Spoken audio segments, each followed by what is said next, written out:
every time I come from Manchester, I'm coming home. So that is what I think of Aberdeen. I will never forget that, because this is where it all started.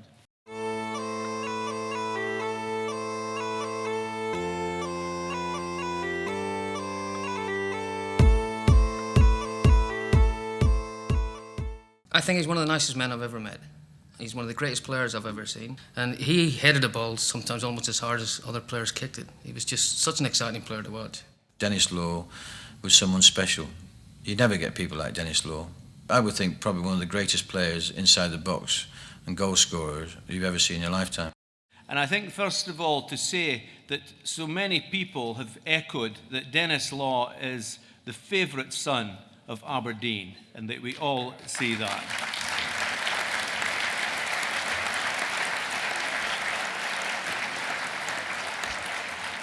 And when we speak about sons, I think one of the remarkable features about this evening is the strength of the Denis Law family around Denis. And I'm sure that we've never had a freedom with quite so many relations of the person getting it who are there to support him. So we hear it all for the Law family.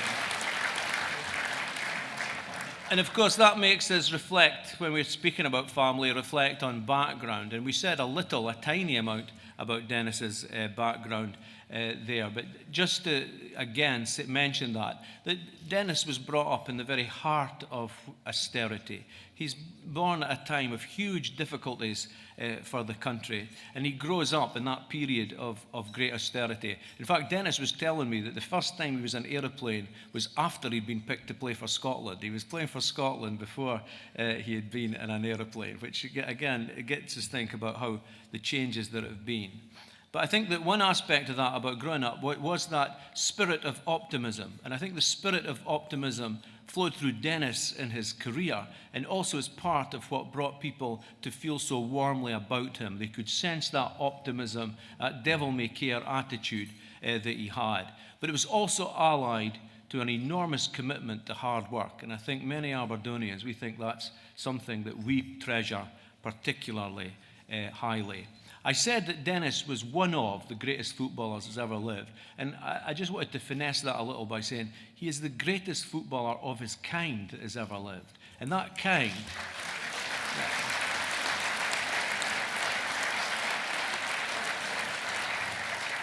And what I mean by that kind is I mean a natural grace and agility that is almost impossible to train in players. And I see people very much involved in football today looking at me. You cannot easily train later in life people to have that. It flows from enormous concentration when you're very young, and a great determination to master skills so they become completely automatic. And I know that somebody mentioned to me, even when I was moving about the hall, a story that I'd heard, that he practiced with a ball of wool suspended from the pulley in the kitchen.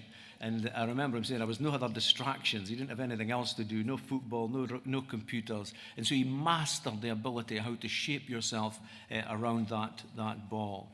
And also that informal aspect of sport, which he is now developing so thoroughly in the sports, in the street sports initiative, that he learned also the skills with the tennis ball in the playground, the tennis ball along the road going back and forth to school.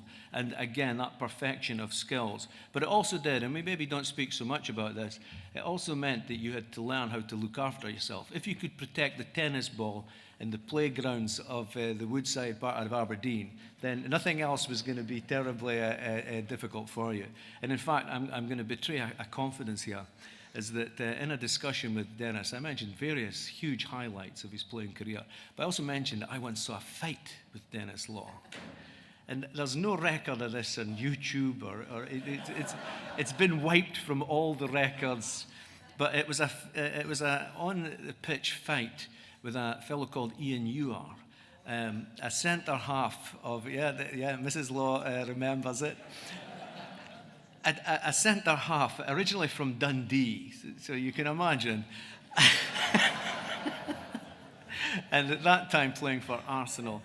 And the two of them, he was kicking Denis all over the pitch for quite a long time. And Denis had enough of it, and there was this fight. And we did discuss it very warmly. But Denis eventually he leaned back and he looked at me with that twinkle in his eyes that you've seen all day today. And he says, "I chinned him, didn't I?"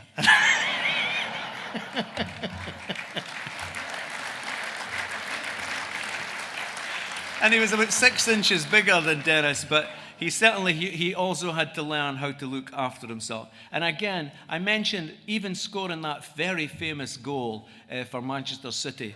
It showed the total integrity. If Denis Law was playing for you, he would give you that 100% all the time. And again, people know modern football sometimes suspect that's not always happening. And I touched on that with Denis about the play acting that you sometimes see, the people feigning that they've been terribly badly injured by a ball hitting their body or something. And he said, and how true is this? He says that when I was young, it was important you didn't show you were hurt. Even if you'd been kicked, you didn't want to show it.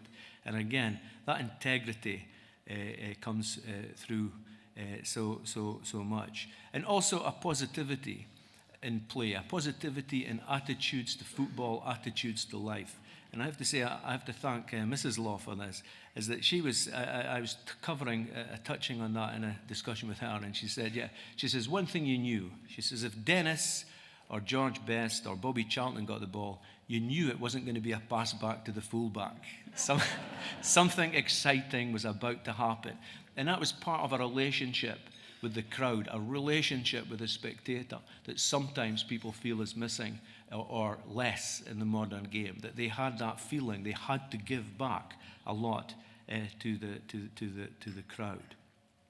Just in finishing my few comments, I think everybody in Aberdeen has a Denis Law story. You mentioned Denis Law, immediately people have a story, and I must just tell you, a couple of them have come to me in the last couple of days. The taxi driver was taking me to the airport this week, and I mentioned Denis Law, and he said my father owned the Woodside filling station, and he said Denis Law came in the lovely sports car, time he was in Italy or something, and he says, if you just wait a minute, I'll just be back in a minute. And the guy ran across the road to the Crown Bar, a well-known establishment in the city, and a huge crowd of people came out the Crown Bar, anxious to have a word with Denis.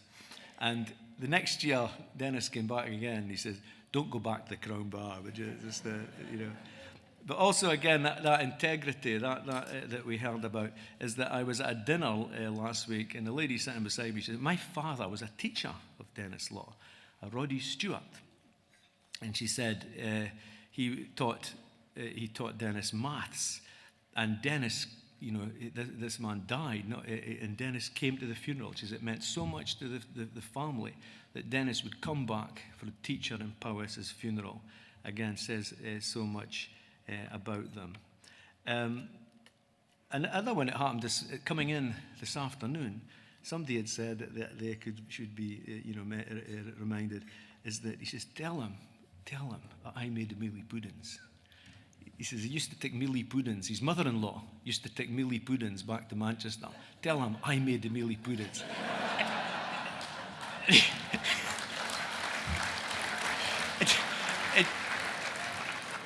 And she says, she came to me because she says, Denis loves your mealie puddings because there's plenty ings in them. So it's and I have to tell you my last little story about Denis Law, my own little story about Denis Law, is that one of the things I used to do in the past, I used to train police officers in the Highlands and Islands on many issues. And one of the police officers in the Highlands and Islands was a football scout for a top team. And he came into the training, he was a little late for our training session, and he came in and somebody shouted on him, "Have you nae found the new Denis Law yet?" And he said, "I can't find a new Gordon Jury." Apologies to Gordon Jury there, but there we are. So we have, every Aberdonian has a story about Denis, and Denis's family now know a lot more about these stories today. And Denis, I think, does know he is our favourite son. And can I thank him again?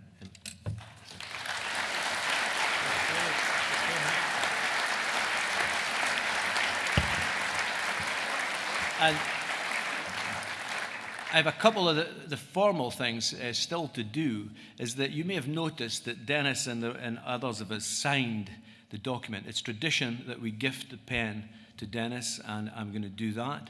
And we also gift him a copy of the ticket, saying that he is, and I'm going to do that as well. So if I give the pen, okay.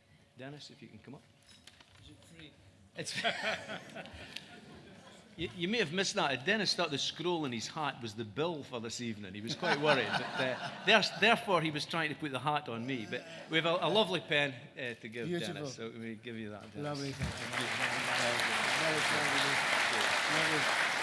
lovely. I don't have to pay for it. Yeah. Oh, that's lovely. There you are. This is a copy of the script that we did upstairs. So this is Denis. Ah, you spelt my name right. Yeah. Yeah, the name. It's always one N in Aberdeen. Well, it saves a lot of ink, doesn't it? Oh, lovely. Okay. Barney, thank you very much. That's very kind.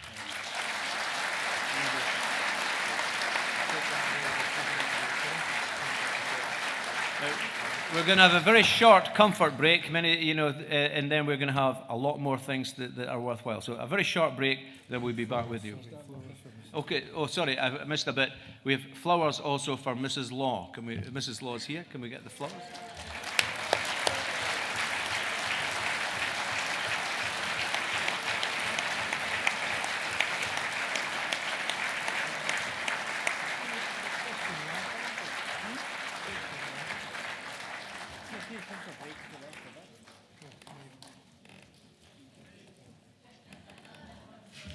My mistake again. It's a question answered by Denis Law. Sorry, I got slightly out of order there. We're going to have a very short question and answer session with Denis Law. I think some questions, the person doing the questions is with us. No, just people from the audience. I bet somebody's going to be doing it. Aye.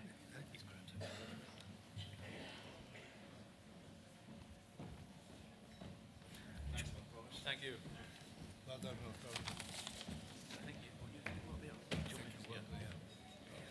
Lovely, thank you very much. I am that person. Thank you, Lord Provost. Denis, we've often spoken about your city, your love for the city. I think that you're up here receiving the freedom of Aberdeen, not simply because you've been a wonderful sportsman and you're a great man, but because your city loves you. Genuinely, it's clear that Aberdeen adores you and everything you've stood for. So the first question has to be the feelings that it inspires in you when your home city says to you, Denis, we appreciate you and we love you. Yes. Would you like to come up? Please do. If you have a microphone there or a microphone here. Yeah? This is your night. I don't know. After you. When it's shown like this, in this way, that your city loves you, you are slimmer too. Yeah, And although it's your day, a fuller head of hair too. So what? What does it feel like, King, when Aberdeen says, in this way, we love you? What does it make you feel like? First of all, it's lovely to be back home in Aberdeen. And although I've been away...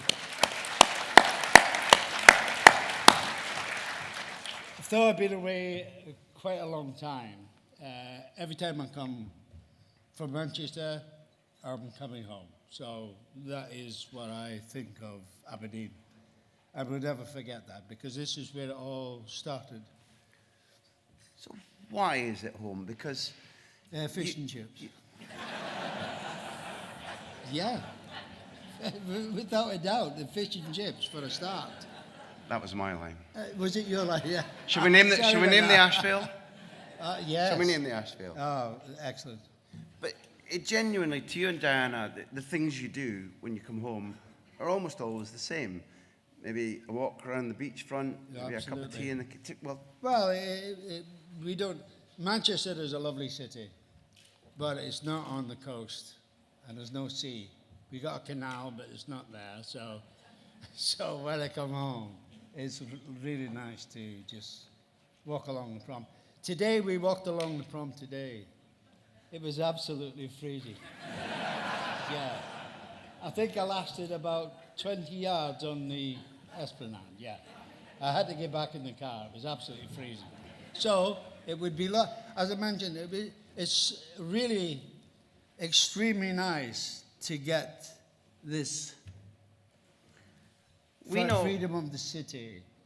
I was just hoping that I could have got Barcelona's freedom of the city.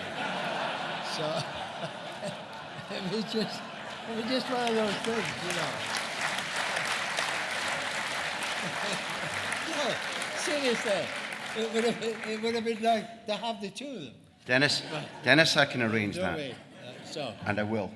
I will arrange that. Well, that's Let me be a bit, you know, you're a humble man, and I know that the praise sometimes gets too much for you, but let me go to your soppy, romantic side.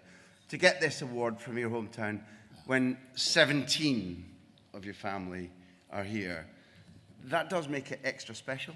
Well, it does. If you could imagine, we go back many years, there was only one of us, which was me. And then it was my good lady who was Di, who was 2. Now there's 17 of us. And it cost me a fortune.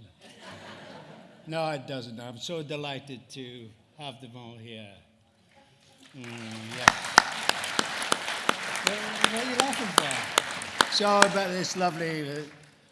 We've got 4 sons and their good ladies and a daughter and her husband and, of course, all the grandchildren. So it's just lovely to have them here. Every beautiful family needs a leader, a good example at the I'm top. sorry, no, not a leader. No, the leader's down there. Yeah.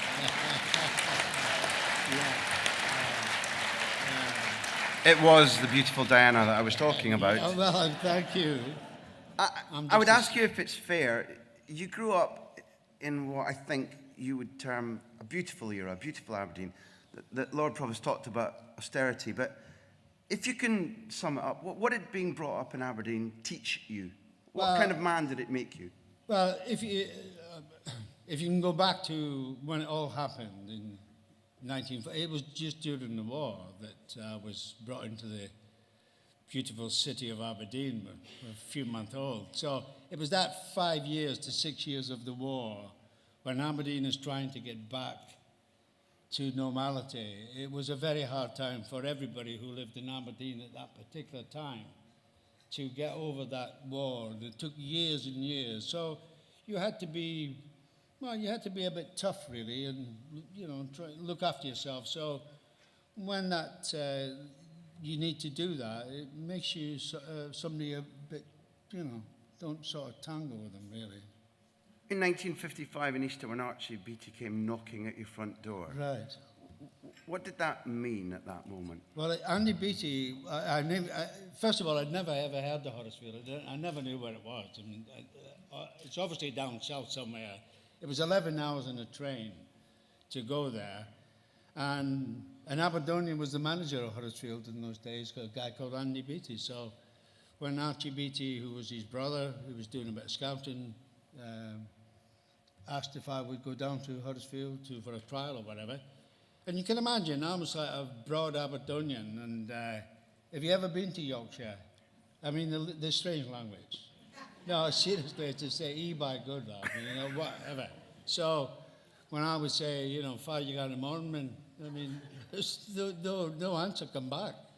So I was there about 5 years before I could understand And they could what they were understand talking about, and they could understand me. So, but it was the fact that there was the assistant manager was a guy called Bill Shankly, who became manager a year after I went down. And to be fair, and he was Scottish, and he looked after me, and I had 5 years. So everything I learned in the game of football was down to Bill Shankly. And if I'm not mistaken, one of the really key moments, pardon me.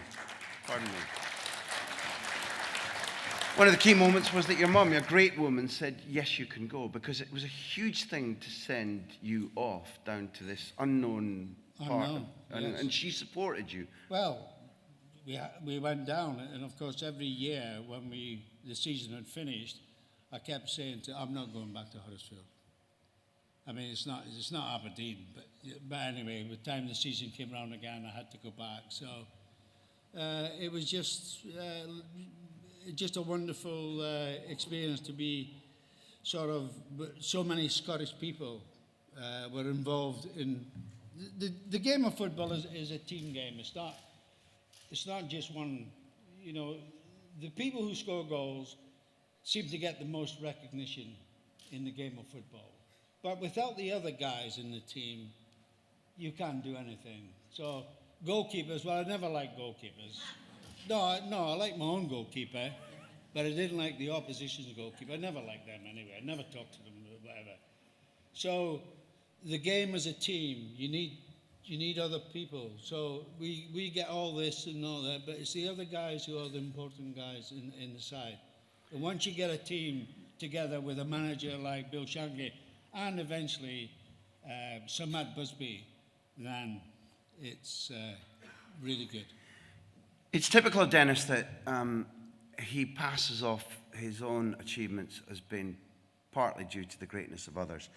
This, just to finalise, this occasion, I think, calls for thanks to other people in the team spirit, because Diana's been by your side for 55 great years. She would be the first, I think, to thank. Yeah, of course. Well, you asked me. It wasn't actually a question, It was more of a prompt. Right, okay. I didn't quite get you there. You That's want to it. start here or what? That's a yes. Okay. Yes, it was. But also in your name, the city's people have started to do very special things, and street sport Oh, lovely. are doing things, particularly David Sutty and Mark Williams, who in your name are taking street sport into crime hotspot areas, giving young people dignity and the incentive to change their lives. And I suspect you must be proud of their work. Absolutely. When we go back to after the war, when we played football in the streets, it wasn't. If you were lucky and one of the guys had a jacket, that was one of the posts. The other one was the lamppost, and we would play football, and that's all we did. But as the years went on, then cars came into the sort of. There never was a car in Prinfield. First car was, there was only one car there. Now, of course, it's heavy. So to get this pitch for freedom to come and play and get the kids back into playing football, and hopefully with a bit of luck, depending who they are, is to get them into a professional side. So we need that to do. We're losing a lot of Scottish players by them not coming through. So the fact that the Joincroft pitches are being used for children to come and enjoy, don't have to pay anything, and it's lovely. So the guys who do that have done a most fantastic job. Yeah. I am delighted.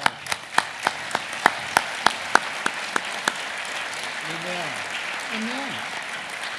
But Denis, they are doing it in your name. I think we need to thank the council and the Lord Provost for finally recognising the greatest sportsman ever to be born in this city, a great ambassador. But this is your... Don't forget, ladies and gentlemen, I've given them a few quid before, just to sort of settle it down. Two quid. 3 Most of it in lira. I wish. King, this is your night, therefore yours must be the last voice, not mine.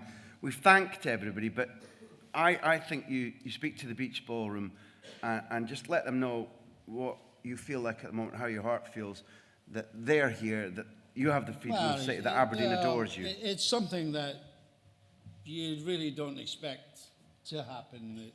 It happens to other people who come back.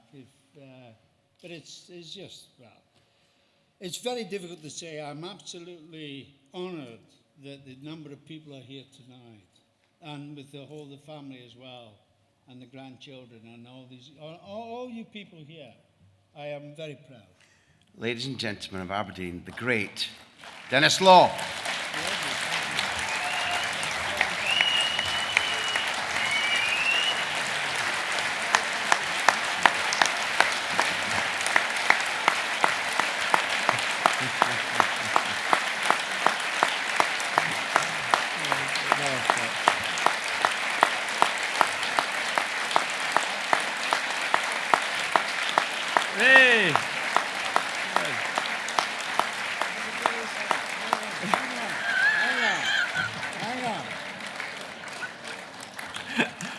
Now, nobody remark on the size of my head, okay? But No, I was just going to say your head's too big. can I ask you, sorry, can I ask you to raise your glasses, to be upstanding and raise your glasses to Aberdeen's favourite son and newest Burgess, Denis Law.